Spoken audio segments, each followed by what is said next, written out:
হেফাজতের মালিক আল্লাহ। তুমি যদি আল্লাহর পথে চলতে থাকো, আল্লাহ তোমার হেফাজত করবেন। কারণ এই দুনিয়া কিছুই না।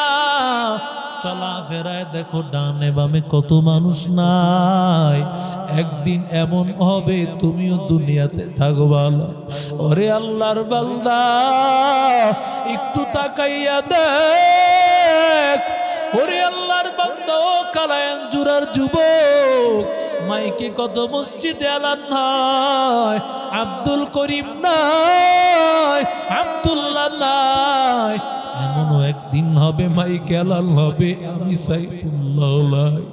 ওরে আল্লাহর বান্দা, আমার এলান শোনার পর, আমার ইন্তেকালের খবর শুনিয়া কেউ দৌড় দিবে, কেউ দৌড় দিবে আমার বাঁশ কাটার জন্য, কেউ দৌড় দিবে আমার কাপড়ের কাপড় আনার জন্য। ওরে আল্লাহর বান্দা, কেউ বা দৌড় দিবে আমার কবর খনন করার জন্য। বন্ধু বান্ধবেরা হাজির, আসিয়া বলবে রে বন্ধু, এই তো দেখলাম নাজিব মিডিয়ার মালিক। ওরে আল্লাহর বান্দা, একটা টসটসে যুবক, ওরে আল্লাহর বান্দা বিদায় হয়ে গেল। কারণ দুনিয়াতে আসার সিরিয়াল সে যাওয়ার সিরিয়াল নাই।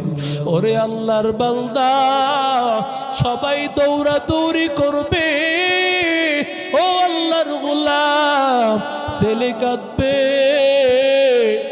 স্ত্রীও কাঁদবে রে ভাই, সবাই কাঁদবে। সন্তান কাঁদবে আব্বু আব্বু বলিয়া, মায় কাঁদবে আমার সন্তান কই, স্ত্রী কাঁদবে আমার স্বামী কই। ও আল্লাহর বান্দা, সবাই কাঁদবে কিন্তু কেউ তোমারে ঘরে রাখিয়া দিবেন। স্ত্রী কাঁদবে, বলবে ওরে তাড়াতাড়ি বের কর। ছোট্ট বাচ্চারা ভয় পাবে, তাড়াতাড়ি ঘর থেকে বের করে দেবে। 1000 কোটি টাকা দিয়া বাড়ি বানাইছো। ও আল্লাহর বান্দা, নারায়ণগঞ্জ ঢাকা শহরের কত কোটি কোটি টাকার মালিক, ইন্তেকালের পর একটা মিনিটও ঘরের মধ্যে রাখেন। শুধু কি তাই, করোনার মধ্যে নারায়ণগঞ্জ 10 তলা বিল্ডিং এর মালিক, সন্তানেরা লাশটাও ধরে দেখলা। ওরে আল্লাহর বান্দা, ওরে যুবক, সবাই তোমাকে ঘর থেকে বের করে দিবে। ওরে আল্লাহর বান্দা, ছোট্ট বাচ্চা আব্বু আব্বু করিয়া কাঁদে। আব্বু তুমি কেন কথা বললা? রাগ করেছো নাকি আব্বু? মারে ডাক দিয়া বলে, মা বাবা কেন কথা বলে না? বলে তোর বাবা ঘুমাইছে, ঘুম থেকে উঠার পর তোর বাবা তোর জন্য চিপস নিয়ে আসবে, তোর জন্য মজা নিয়ে আসবে। ওরে আল্লাহর বান্দা, এই বাচ্চা জানে না ওর বাবা আর কোনদিন ওর ডাকে সাড়া দিবে। ওরে আল্লাহর বান্দা যুবক, ওই বাচ্চা চিরয়তীম। ও আল্লাহর বান্দা, বারবার চেহারাটা দরিয়া কান্না করে। তো জানে না ওর বাবা আর দুনিয়া থেকে আর আসবে না, দুনিয়াতে আর আসবে না, দুনিয়া থেকে চিরবিদায়। কিংবা তোমাকে এবার সবাই কাফনের কাপড় পরাইয়া 4 জনে 4টা দিক ধরিয়া তোমার মসজিদের দিকে নিয়ে যাবে। ওরে আল্লাহর বান্দা যুবক, ওরে আল্লাহর বান্দা, জানাজার নামাজ পড়ায়া তোমাকে এবার সবাই চিরবিদায় দিয়ে দিবে। তোমাকে 4 জন ধরাধরি করিয়া এবার তোমারে কবরে রাখবে। একটু চিন্তা করো বাবা, কবরে যখন রাখবে, ওরে আল্লাহর বান্দা বিসমিল্লাহি ওয়া আলা মিল্লাতি রাসূলিল্লাহ বলিয়া কবরে রাখিয়া দিল। ওরে আল্লাহর বান্দা, মাত্র 2টা মানুষ আমার কবরের মধ্যে নেমে গেছে। আমি মনে মনে প্রথমে ভয়, আমার পুঁজি আর কেউ নাই। কারণ হাদিস শরীফের মধ্যে আসছে, ওই ইন্তিকালের ওই আল্লাহর বান্দা মৃত মানুষটা চিৎকার করে করে বলতে থাকে, আমারে কবরে নিও না, আমারে কই নিয়ে যাও, আমি ওই কবরে থাকতে পারবো না। যখন 4 জন মানুষ আমারে নামায় মাত্র 2 জন কবরে, মনে মনে চিন্তা, হয়তোবা এরা আমার কবরের সাথেই মনে হয় থাকবে, কিছুটা মনে সান্ত্বনা আসছে। কিন্তু যখন একটা একটা করে বাঁশ লাগায়া আস্তে আস্তে ছাউনি দেওয়া শুরু করলো, একজন লাফ মাইরা উঠে গেল। আমার দিলের মধ্যে আরো ভয়, না জানি সবাই খালি হয়ে যায়। আর একটা লোক দেখিয়া মনে মনে আমার সান্ত্বনা, লোকটা বুঝি আমার সাথে সারা জীবন বন হয়ে থাকবে। কিছুক্ষণ পরে তাকায় দেখতে পাই সেই লোকটা আমার কবর থেকে উঠিয়া গেল। এবার কবরটা ঢাকিয়া গেল, ওই কবরের উপরে বাঁশের ছাউনি, মন কি মন মাটির দিয়ে আমার কবর চাপা দিয়া দেয়, ডানেও মাটি বামেও মাটি। ওরে আল্লাহর বান্দা একটু চিন্তা কর, কি উপায় হবে আমার মরণে, কেমনে একা থাকবো আধার কবরে, কেমনে একা থাকবো আধার কবরে। ভিনে মাটি বামে মাটি, নিচে মাটির বিছানা, উপরেতে দিয়া রাখছে বাঁশের সামিয়ানা। ওরে আল্লাহর বাংলা, শেষ বিদায় দিয়া কেউ কিন্তু তোমার কবরে থাকবে না। কই তোমার মা, কোথায় তোমার বাবা, কোথায় তোমার সন্তান, কোথায় তোমার স্ত্রী? কেউ বলবে না আমার স্বামীর সাথে আমি থাইগা যাই, সন্তান বলবে না আমি বাবার সাথে কবরে থাকবো, কেউ থাকবে না। ও যুবক, যেই বন্ধুর জন্য জীবনটা ধ্বংস করে দিতেছো, ওই বন্ধু কিন্তু তোমার কবরে থাকবে না, বরং বন্ধু 1-2 দিন স্মরণ করবে, সবাই তোমারে ভুলিয়া যাবে। জন্য আল্লাহরে স্মরণ করিয়া কবরে যাও, আল্লাহর মহাব্বত নিয়ে কবরে যাও রে বাবা।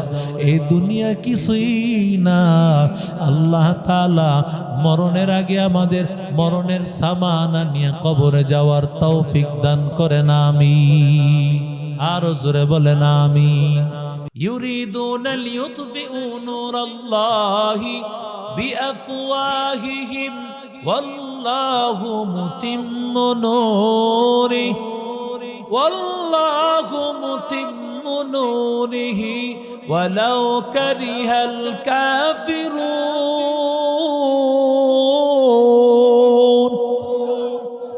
আতিনা ফি দারে দুনিয়ানা হাসান, আতিনা ফি দারে উকবানা হাসান, ইয়া গিয়াসাল মুস্তাগীসিন হদিনা লফতিখারা বিল উলুমি ওয়াল গিনা। কাদের কুদরত দারি বরকামাল, আনতা রব্বি আনতা হাসবি যুল জালাল। তুহি কাদের জলিলুল্লাহ জাহাদার, বহর হালে তুহি মেরা নিগাহদার, সমস্ত ক্ষমতাকার। ওয়া মাকারু ওয়া মাকারাল্লাহ ওয়াল্লাহু খায়রুল মাকিরিন।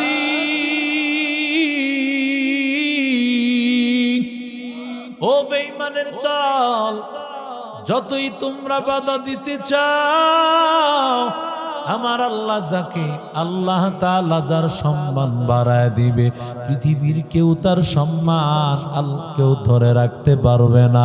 তুমি মনে করেছো 2040 সালের আগে পতন হবে না? আল্লাহ বলে 40 মিনিটও সময় পাবি না। আর যে আলেমদেরকে ডাবাইতে চেয়েছো, আমার আল্লাহ তাদের সম্মান আকাশ সমান দিয়েছে। কথা কোন ঠিক না বেটি? ওই আলেমেরা আছে, তোমরা কই? কোন দলীয় কথা না, ভালো করে শোনো।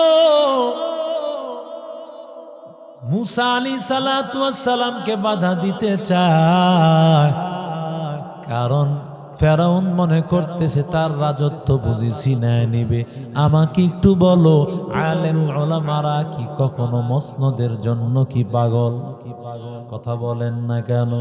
যদি মসনদের জন্য পাগল হইতো, ওরে আল্লাহর বান্দা, ওরে যুবক, আমাদের হক্কানি পীর সাহেবদের মধ্যে অন্যতম চরমনের পীর সাহেবেরা যদি চাইতো বহু আগে এমপি মন্ত্রীর মসনদ নিতে পারত, ঠিক কিনা? ক্ষমতার পাগল না। যদি ক্ষমতার পাগল হইতো, স্বাধীনতার পরে আলেম ছাড়া এই বাংলাদেশে কেউ প্রধানমন্ত্রী হতে পারত না। কিন্তু আলেমরা চেয়েছে ক্ষমতার মসনদ তোমরাই চালাও, কিন্তু কোরআন অনুযায়ী চালানো লাগবে। কথা কোন ঠিক না বেঠি? আমরা তো সাবেক যারা ক্ষমতায় ছিলেন তাদেরকে একটাই কথা বলতাম, ক্ষমতা তোমরা 1 বছর না 200 বছর চালাও, শত শত বছর চালাও, তবে কোরআনকে মাইনাস করে, আলেমদেরকে মাইনাস করে রাজত্ব চালানোর স্বপ্ন আর কাউকে দেখতে দেওয়া যাবে না। কথা বলেন ঠিক না বেঠি? এরে নবীর আশিক উম্মতের দল, ফেরাউন এবার ছোট্ট ছোট্ট বাচ্চাদেরকে জবে করতে থাকে। বাচ্চা পাইলেই জবে করতে থাকে। ছেলে সন্তান, মেয়ে সন্তানগুলোকে বাঁচায় রাখে। আল্লাহ তাআলার কুদরত। হঠাৎ করে ফেরাউনের লোকজনেরা বলতেছে, যেইভাবে মারা শুরু করেছেন, এক সময় তো আমাদের গোলামি করার কোনো লোক থাকবে না। ছেলে যদি মেরে ফেলেন তাহলে আমাদের গোলামি করবে কে? তাহলে কি করা যাবে? বলে 1 বছর বাঁচায় রাখেন, আর 1 বছর হত্যা করে দেন। যেই বছর বাঁচায় রাখার সিদ্ধান্ত, ওই বছর হারুন নবীর জন্ম হয়ে গেছে। সুবহানাল্লাহ বলেন। আর যেই বছর মেরে ফেলার সিদ্ধান্ত, ওই বছর আল্লাহর নবী, যার হাতে ফেরাউনের ক্ষমতা শেষ হয়ে যাবে, ওই ফেরাউনের আগমন ওই বছরই হয়েছে। হাকিকত সে তো দুনিয়া বেখবর হায়, দুনিয়া কি नुमाइश पर नजर है। नमी गोया के अज दुनिया जुदा बाश, बहर करे के बाशी बा खुदा बाश। चिस्ते दुनिया अज खुदा गाफिल बुदान, निकमाशुक नुकरा खफर जिंदजा। मूसा नबी আসলেন তো আসলেন কিভাবে? কুদরত কার? আরো জোরে বলেন। মুসা নবীর মা যখন মুসা আলাইহিস সালামকে গর্ভে ধারণ করেছে, একটা মার গর্ভের যত আলামত আছে, পেট বড় হয়ে যাওয়া, বমি করা, খারাপ ভাব লাগা, মুসা নবীর মার কোনো অনুভবই হয়। আরো জোরে কোন। আমাদের নবীর মার ঘটনা তো আমরা অনেক জানি, মা আমেনার কথা। তো মুসা নবীর মারও ইতিহাস আছে। কথা বলেন ঠিক না বেঠিক? নবীদের মা কি আল্লাহ এমনি বানাবে? শাহজালালের মা কি এমনি হবে? শাহপরানের মা কি এমনি হবে? একজন আলেম, হক্কানি আলেম হযরত মাওলানা আব্দুর রউফ জিহাদি সাহেব হুজুরের মা কি সাধারণ মা? কথা বলেন না কেন? আরে আমি তো বলি আলেমদের মা। আমরা 4 ভাইয়ের মধ্যে 8 ভাই বোন সর্বমোট, এদের মধ্যে প্রায় একজন ছাড়া সকলকে আলেম বানাইছেন আব্বা। আলহামদুলিল্লাহ বলে। এটা তো ভাগ্যের ব্যাপার। যেই বাবা মা তার সন্তানকে আলেম বানাতে পারে, ভাগ্যের ব্যাপার। আর এই জন্য মা বাবার ভালো হওয়া লাগে। কথা বলেন ঠিক না বেঠিক?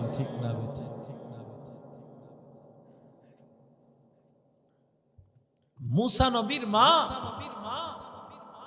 গর্ভে ধারণের সময় কোনো আলামত নাই, একেবারে সাধারণ অবস্থা। আল্লাহ তাআলা তার যেদিন আগমন হবে, আগমনের আগে যেই ধাত্রী মহিলা, এখনকার সময় তো সিজার ছাড়া মানুষ কিছুই বোঝে না। আগ থেকেই 12 মাস আগ থেকেই মাশাআল্লাহ নিয়ত, কোন হসপিটালে যাবে। আল্লাহ কয় তুই নিয়ত করছস, আমি তোরে নিয়েই ছাড়বো। কথা কোন ঠিক না বেঠিক? জিজ্ঞাসা করেন আলেম ওলামা, আগের দিনের মহিলাদেরকে জিজ্ঞাসা করেন, কি মারা গেছে এরা? জোরে কোন, না বাচ্চা মারা গেছে, না মা মারা গেছে? কেউই মারা যায় নাই। আমার নিয়ত ভালো না, এই জন্য সেই সিজারে দিয়া একটা মহিলার জীবনকে পঙ্গু করে দেয়। কথা বলেন ঠিক না? মুসা আলাইহিস সালাতু ওয়াস সালামের মা যেই ধাত্রী মহিলা ছিল, ওই ধাত্রী মহিলা সে আবার ফেরাউনের গোয়েন্দা। কার গোয়েন্দা? ফেরাউনের গোয়েন্দা। কারণ ওই সময় তো ফেরাউনের কাজ ছিল, যেখানেই তুমি ঢুকবা, ছেলে বা মেয়ে, ছেলে হইলে খবর দিবা, সাথে সাথে আমার সেনাবাহিনী অ্যাটাক করে তাকে হত্যা করে ফেলবে। কিন্তু ওই ধাত্রী মহিলা মুসা নবীর মার একজন বান্ধবী যখন ঘরের মধ্যে আসলো, মুসা নবীর মা তারে ভালোভাবে বুঝাইল, আল্লাহর বান্দা মুসা নবীর যখন দুনিয়াতে আগমন ঘটলো, এত সুন্দর চেহারা, মুসা নবীর চেহারা দেখিয়া ওই ধাত্রী মহিলা নিয়ত করেছিল গোয়েন্দার কাছে খবর দিবে, কিন্তু মুসা নবীর চেহারা দেখিয়া তা ভুলিয়া গেল। কারণ এই চেহারা নবীর চেহারা, আলেমদের চেহারা বড় সুন্দর হয়। বরুণার পীর সাহেবের সাথে সেদিন মৌলভী বাজারে বয়ান করলাম, কত সুন্দর চেহারা। ওরে আল্লাহর বান্দা, আল্লাহ ওয়ালাদের চেহারা যত বৃদ্ধ হয় ততই যেন আরো সুন্দর হতে থাকে। নবীদের চেহারা তো তেমন সুন্দর হবে রে ভাই। মুসা নবীর চেহারা কত সুন্দর। ধাত্রী মহিলা বলেন, আমি চিন্তা করেছি মুসা নবীর ঘটনাটা আমি জানায় দিব, কিন্তু যখন আমি চেহারা দেখলাম সাথে সাথে আমি খবর দিতে ভুলে গেলাম। এবার ঘর থেকে যখন ধাত্রী মহিলা বের হইতেছেন, এমন সময় সেনাবাহিনীর লোকেরা বলে, কোন ঘর থেকে বের হইলা? বলে, আমার বান্ধবীর সাথে দেখা করতে এসেছি। কিন্তু সেনাবাহিনীর দল ওরা ঘরের মধ্যে হাজির। ঘরের মধ্যে হাজির হওয়ার পর ফেরাউনের মা বলে, ছেলেটারে, তোর ভাইটাকে তাড়াতাড়ি সেভ করে দে। সাথে সাথে বোনটা মুসা নবীকে একটা পুতলার মতো বানাইয়া একেবারে চুলার মধ্যে নিক্ষেপ করেছে। ওরে আল্লাহর বান্দা, সাথে সাথে সবাই সমস্ত ঘর তালাশ করে গিয়েছে, কোথাও তালাশ করে পায় না। এবার ঘর থেকে বের হয়ে যায়। মুসা নবীর মা চুলার কাছে গিয়া দেখে মুসা নবীর কোনো কিছুই হয় না। আরো জোরে বলেন। বাচ্চা তো চিৎকার করার কথা, আল্লাহ এমন বানিয়েছেন মুসা নবী এমন বাচ্চা যেই বাচ্চা এত ছোট বাচ্চা কিন্তু কখনো চিৎকার করে না, কখনো কান্না করে না, কারণ আমার আল্লাহ বাতিকে জ্বালাইবেন, ওই বাতিকে হেফাজত করবেন আমার আল্লাহ।